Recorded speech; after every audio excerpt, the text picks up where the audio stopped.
بسم اللہ الرحمن الرحیم۔ السلام علیکم۔ فلسطین کی تاریخ اتنی ہی پرانی ہے جتنی انسانی تاریخ۔ اس سرزمین پر بہت سے انبیاء پیدا ہوئے اور اسی جگہ پر ہمارا قبلہ اول ہے۔ فلسطین میں موجود مسجد اقصی ہی وہ مقام ہے جہاں پر نبی پاک صلی اللہ علیہ وسلم نے معراج کی رات تمام انبیاء کی امامت کی۔ دنیا بھر کے مسلمانوں کے دلوں میں فلسطین اور مسجد اقصی کا ایک خاص مقام ہے۔ آگ اور خون میں نہائے فلسطین اور اس کے بے سر و سامان لوگوں کی کہانی کا آغاز جنگ عظیم اول سے ہوتا ہے۔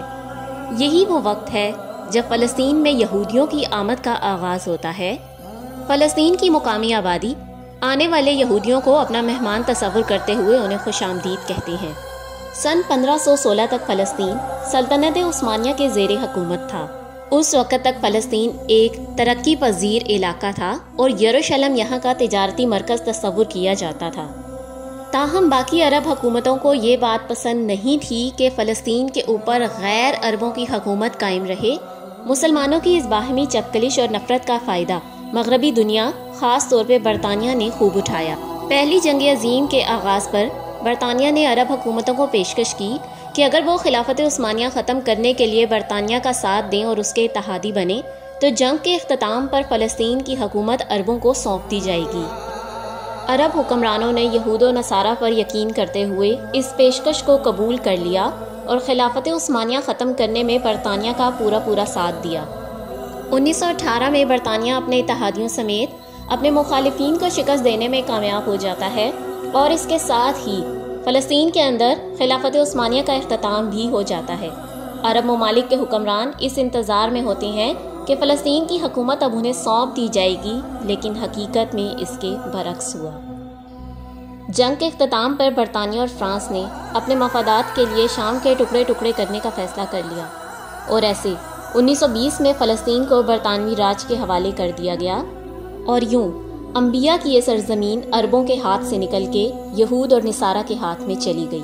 یہی وہ دور ہے جب برطانیہ اور مغربی دنیا میں رہنے والے عیسائی اور یہودی اس پروپیگنڈے کا آغاز کر دیتے ہیں کہ فلسطین تو ایک ایسا خطہ ہے جہاں پر آبادی موجود ہی نہیں سوائے چند کسانوں اور بدوؤں کے، اور یہ کہ فلسطین کا اپنا کوئی ثقافت اور کوئی تاریخ نہیں ہے، لہٰذا یہ علاقہ یہودیوں کی جائے رہائش بنانے کے لیے انتہائی موزوں ترین ہے۔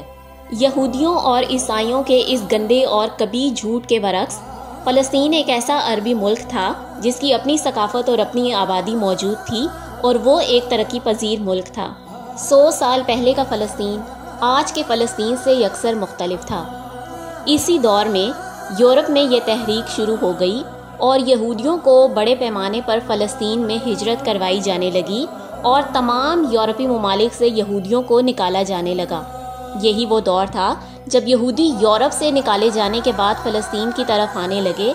اس دور میں فلسطین میں یہودیوں کی آبادی محض 10% تھی، لیکن برطانیہ کی مدد سے جب یہودیوں کی فلسطین میں ہجرت کروائی گئی اور آبادکاری جاری رہی تو 1922 سے 1935 کے درمیان یہودیوں کی آبادی 10% سے بڑھ کر 27% تک ہو گئی۔ اس ہجرت اور آبادکاری کا مقصد آبادی کے تناسب کو بدل کر مسلمانوں کو ایک اقلیت بنا دینا تھا۔ یہودیوں کے اس منصوبے کو بھانپتے ہوئے فلسطینیوں نے برطانیہ کے آگے جب صدائے احتجاج بلند کی تو برطانیہ نے یہودیوں کے رہائشی علاقوں سے فلسطینیوں کو نہ صرف نکال دیا بلکہ ان کے علاقے اور گھر یہودیوں کے حوالے کر دیے۔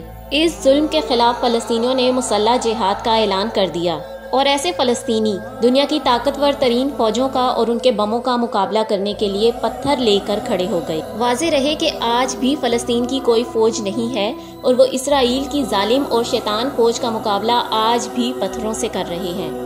فلسطینیوں نے جب جہاد کا اعلان کیا اور جب وہاں پر جہاد کا آغاز ہو گیا تو برطانیہ اپنی جان چھڑوانے کے لیے اس معاملے کو اقوام متحدہ میں لے جاتا ہے اور اسے اقوام متحدہ کے حوالے کر دیا جاتا ہے۔ اقوام متحدہ ایک انتہائی مضحکہ خیز قرارداد پاس کرتا ہے جس کے مطابق فلسطین کے 2 ٹکڑے کر دیے جائیں اور ایک ملک مسلمانوں اور دوسرا یہودیوں کے حوالے کر دیا جائے۔ عرب ممالک اس قرارداد کو رد کر دیتے ہیں اور حیرت انگیز طور پر یہودی بھی عرب ممالک کے اس فیصلے کی تائید کرتے ہیں۔ در حقیقت یہودی کسی بھی قرارداد کی وجہ سے ایک خاص علاقے تک محدود ہونا نہیں چاہتے ہیں، وہ چاہتے ہیں کہ آہستہ آہستہ فلسطین کی ساری سرزمین پر قبضہ کر کے اس کو ایک یہودی ملک بنا دیا جائے۔ 1948 میں یہودی بظور طاقت فلسطین کے گاؤں اور شہروں میں گھس جاتے ہیں اور وہاں پر قابض ہو جاتے ہیں اور وہاں کی مقامی آبادی کو ہزاروں اور لاکھوں کی تعداد میں بے گھر کر دیا جاتا ہے۔ 1948 میں اسرائیل کا باقاعدہ قیام کر دیا جاتا ہے جو کہ ایک ناجائز ریاست ہے اور فلسطینیوں سے ان کے گھر اور گاؤں چھین کر قائم کی گئی ہے۔ 1948 سے شروع ہونے والا فلسطینیوں کا بے گھری اور بے دری کا سلسلہ آج بھی جاری ہے۔ آج بھی فلسطینی یہودی اور اس کی فوج کا مقابلہ پتھروں سے کر رہے ہیں۔ اس سارے معاملے میں سب سے زیادہ افسوس کا مقام یہ ہے کہ مسلم امت اس وقت بھی ایک خاموش تماشائی تھی، آج بھی ایک خاموش تماشائی ہے۔ Subscribe to my channel and like my videos. Thank you.